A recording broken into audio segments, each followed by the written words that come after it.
Hey everyone, it's Tyler back with another video. This week I'm breaking down the difference between maximal sprints and submaximal sprints. I'm going to talk about the pros and cons of each, and then I'm going to give you some submaximal workouts and talk about when in the season I think they're best used.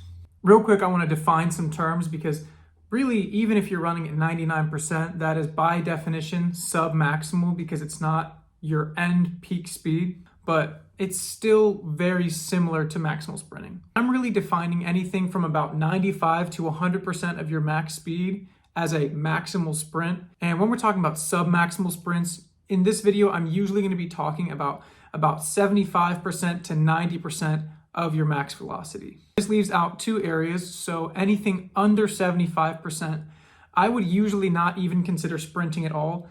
If you're running too slow, like jogging just a couple laps out on the track at a nice easy pace, your mechanics are usually way too different from sprinting for it to have any meaningful impact on your sprint performance. This does leave a gray area in that 90 to 95% range, and there's a reason for this. I like to call these floating sprints. They still maintain a lot of the characteristics of max velocity training, but they're definitely slower. They're not as strong of a stimulus, and you can build in a little bit more volume, but not so much as you can when you're doing work at 75 to 80%.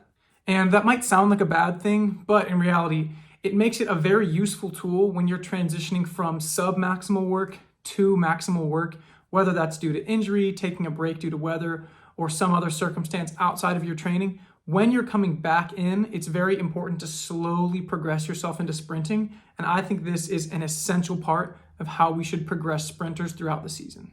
So I'm going to talk about the pros and cons of each, but that doesn't mean that I think one of them is better or that you should only do submaximal or only do maximal. Really, what I think it means is that you need to look at what your needs are and decide which option is best for you in that specific moment. So I'll start with max velocity, which is definitely the more talked about right now. I think people are very aware of the benefits and what a good stimulus it is. But I also think that we've swung a little too far and overcorrected, and people act like anything that's not max velocity is completely worthless and not useful for runners. I don't think that's true. I think that maximal and submaximal both have their place in a good running program. But that being said, I think maximal sprints are popular right now for a reason. I think they are the best central nervous system stimulus you have available to you. Getting out and running at max velocity is really the only thing that stimulates that level of motor recruitment and also of coordination. Not only is max velocity sprinting good for recruiting the central nervous system, but it's also a very good plyometric. The ground contact times are super short in max velocity sprinting, shorter than really pogo jumps or any kind of plyometric drill you might do in the gym.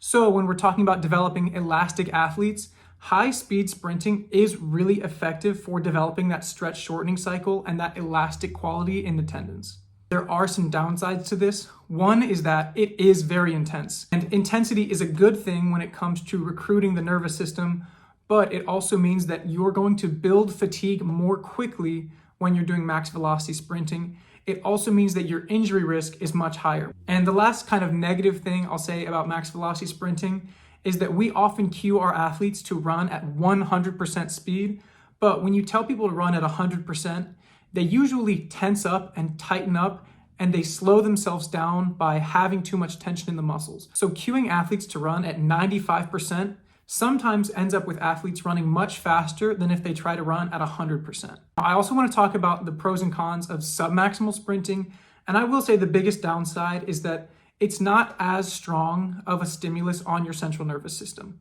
Yes, you're still building in that rhythm and building in that technique, but the output isn't there. It's not as strong of a stimulus because you're not asking your body to contract as hard or to withstand as much force.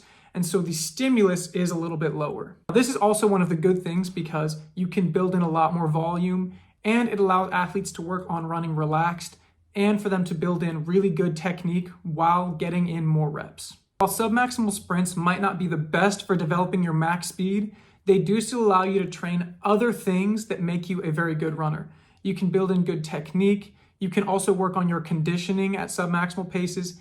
And when you're running relaxed, that is a very important trait for 200 and 400 meter runners, especially because you're not going to be running at your max speed for both of those races. And when you look at some of these floating sprint or submaximal sprint thresholds, that's really going to be what 800-meter runners do for their speed work.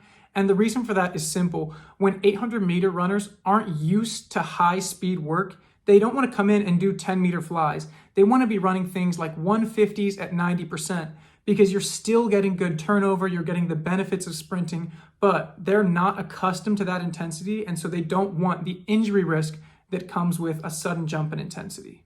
So now I'm going to give you guys two workouts that kind of explore submaximal sprints more, one of which is a conditioning style workout at about 75 to 85%, and the other is a floating sprint workout that's a good transition workout. This first workout is a little bit slower. You're looking to run about 75 to 85% of your PR, and a good way you can do that is to just take your time. Let's say you run a 22-second 200, divide it by 0.85, and that's 85% of your 200 PR.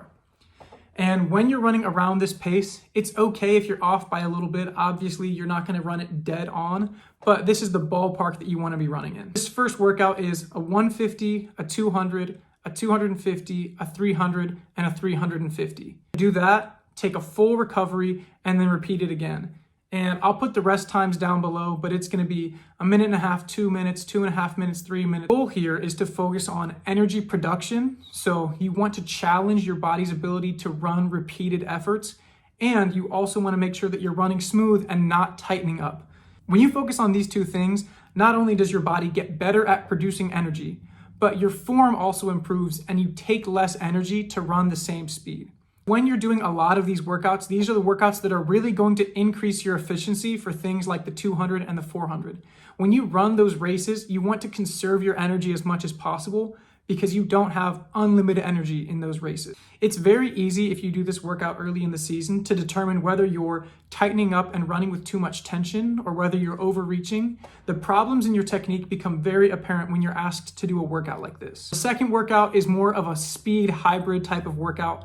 This isn't, 10-meter flies running all out at 100%, but it is still a very fast workout with a decent amount of rest time. This workout is 3 by 250 and 3 by 150.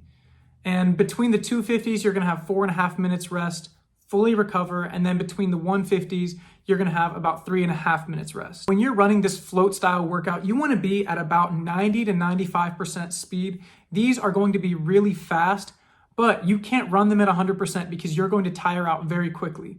So again, it's challenging this relaxation, this ability to run smoothly, but you're still trying to run these very fast. You're going to have to use the same mechanics that you would use at max velocity. The beauty of this is that it's still very fast. You're still getting very good turnover. You're getting that good max velocity style technique work, but the output isn't so heavy that it allows you to get more volume in. You usually wouldn't be able to run 4 250s all out in a practice, but by bringing it down to about 90%, you can repeat this effort while still maintaining good, smooth form.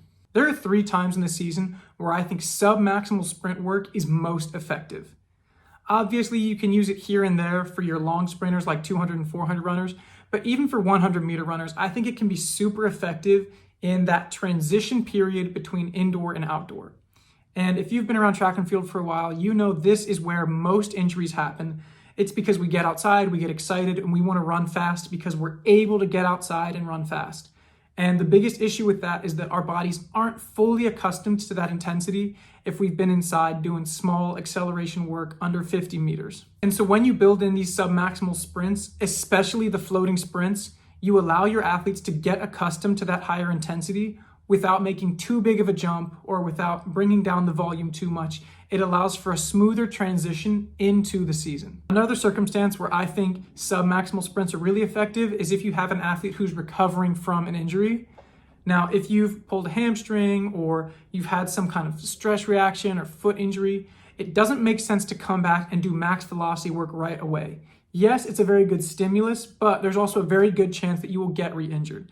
And so when you slowly build athletes back in, starting with a workout at 75% and a workout at 85 and 90, and slowly work athletes back week by week, you allow for the body to adapt and to get accustomed to the intensity when you haven't been running. This does also apply if you have athletes coming back from either spring or winter break and they haven't run for a couple of weeks, or you suspect that your athletes haven't run for a couple of weeks.